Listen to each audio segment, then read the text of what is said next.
নমস্কার বন্ধুরা, সাহা কিচেনে আপনাদের স্বাগত জানাই। আবারও একটা বন্ধুরা আমি পরোটার রেসিপি নিয়ে চলে এসেছি। সেটা মেথির শাক দিয়ে পরোটা করে দেখাবো। পুরো ভিডিওটা বন্ধুরা দেখতে থাকুন, আশা করি আপনাদের ভালো। স্বাদ মতো লবণ, এখানে সাদা জিরে অল্প একটু, একটু আজওয়াইন পরিমাণ মতো, এখানে ছোট বাটির এক বাটি সাদা তেল ময়ামের জন্য, এখানে 4টে কাঁচা লঙ্কা, অল্প একটু শুকনো লঙ্কার গুঁড়ো।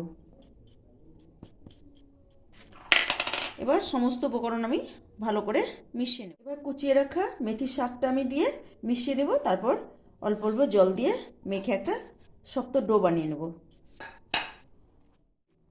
এবার অল্প জল দিয়ে আমি এবার মাখিয়ে নেব।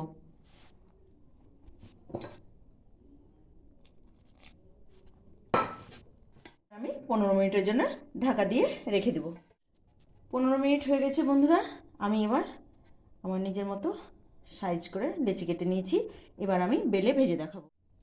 অল্প করে আটা দিয়ে বন্ধুরা আমি এবার বেলে নিচ্ছি, দিয়ে ভেজে দেখাবো।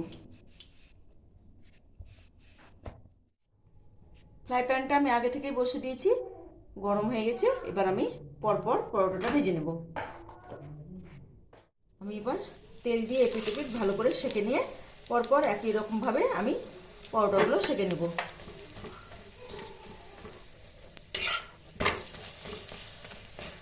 শীতের বন্ধুরা হরেক রকমভাবে সবজি দিয়ে পরোটা খাওয়া যায়।